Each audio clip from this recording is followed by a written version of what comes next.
Au niveau jour, it's Ogabad Greg Najwan coming to the community for an update. And the first thing I'd like to mention is a big congratulations to the under 18 Nawash fastball team who won the hardware on the weekend. So the young fellas, congratulations. You made us proud. And I'd also like to congratulate our senior Sin team. 8 consecutive wins is a record that I doubt will be beaten in my lifetime. So to all those players who stuck it out over the 8 years and made believers out of many, congratulations on your win streak. And yes, we all like to win, but I'm sure you took losing with grace, and I know you gave it your all. And the championship now moves over to our sister community, Saugeen. And I say congratulations to those fellas. They've tried very hard over the last decade to unseat us, but finally got there. And also the Masters, I hear you put up a good go. As the Toronto Maple Leaf fans say, there's always next year. So congratulations, teams, and see you next year. So we had a little excitement in the community 2 weeks ago when our farm elementary school burnt to the footings. I want to say that there was no life lost, no collateral damage took place. Thanks to the firefighters from Wyatt and Lions Head and the community for keeping the flames under control and keeping it from spreading to other buildings, houses, whatever. This site will be cleaned up and will become the future home of the all-purpose building with administration a big part of it. So that will happen in the very near future. Getting away from demolishing and into building, we took a little trip out to Alberta last week and visited an arena in a community just south of Calgary to look and determine if it was suited for our community. It was unanimous. The building is second to none as far as structural integrity, and we will be moving forward as early as next week with the planning of putting the skeleton up and the skin up for the new structure. It should be usable in 2024, which is good news, real good news. We've been dreaming about having our own building, arena, and I believe this year it's going to happen. We can build the structure, but we need community to build the teams. Again, I ask interested community members to get their coaching certification, training certification, and managers certification. These are all requirements for taking the lead in assisting with building our teams. And we plan to build our teams right from Tiny Tots, Tykes, Adams, Pee-wees, Bantams, Midgets, men, and this goes for both men and women. So hopefully we'll get enough interest for people to step forward, not only for hockey, but when the ice is out for lacrosse and broomball. So I'm sure the membership out there has lots of ideas on how to use the new covered arena. We'll look forward to hearing from them. We'll be planning a barbecue or a large feast when we get this building underway. But we're starting next Tuesday to bring people into the community to find out all the different phases of the build. So you should see activity happening the 1st of September through to the end of November. Hopefully it goes as seamless as possible, but that's what's happening. Now, I mentioned the coaching, the managers, and the trainers.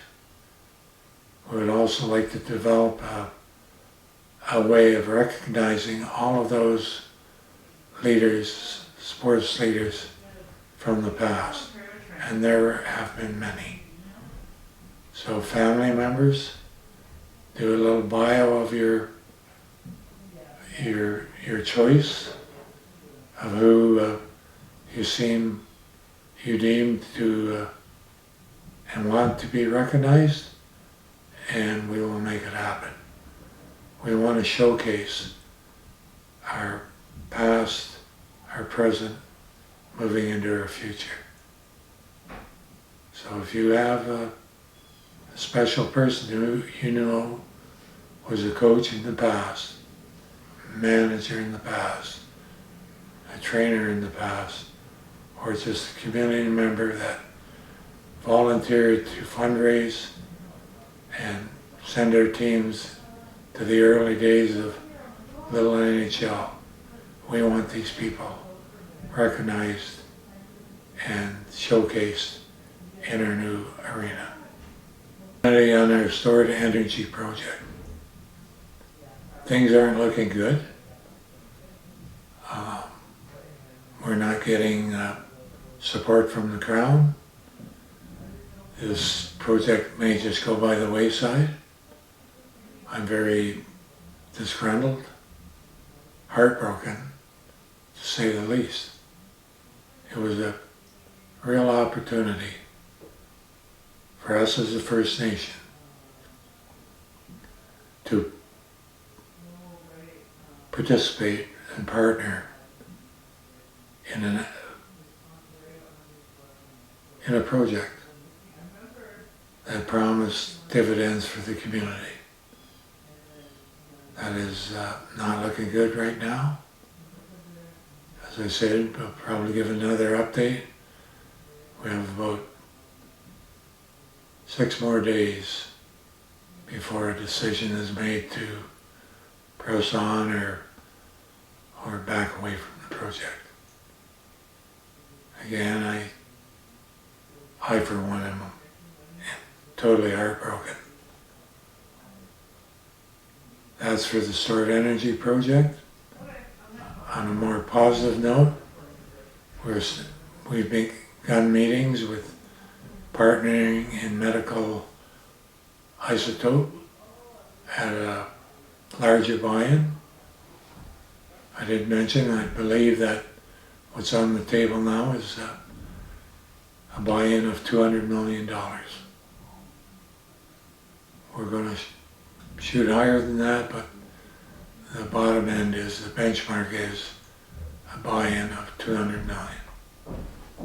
Hopefully we can bring this initiative home, this partnership home, by this time in 2025, August of 2025.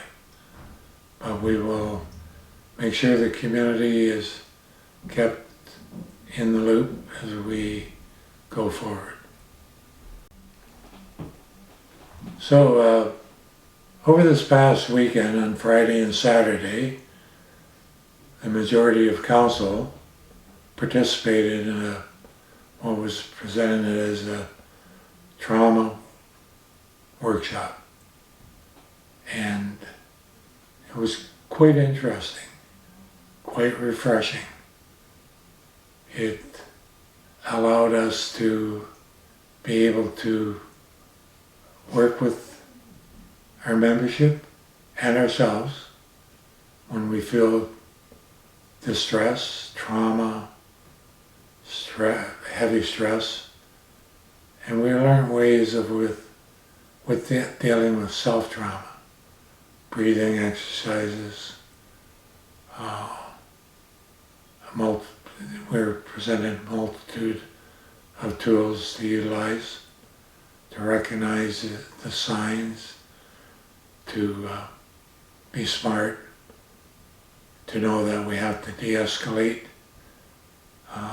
situations and scenarios, not just to jump right in and feel that we have the answer, we can bring people to a safe place.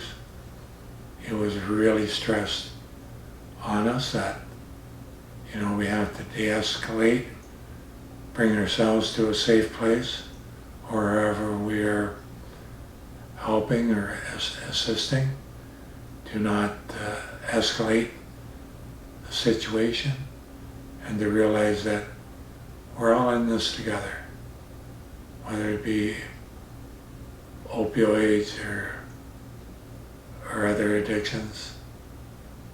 As a community, as leaders, as frontline workers, and as members, we can make this community a better place, a healthier place, and basically I believe that most of us got a lot out of the workshop. It was well presented. It was presented in layman's terminology, and easy to understand.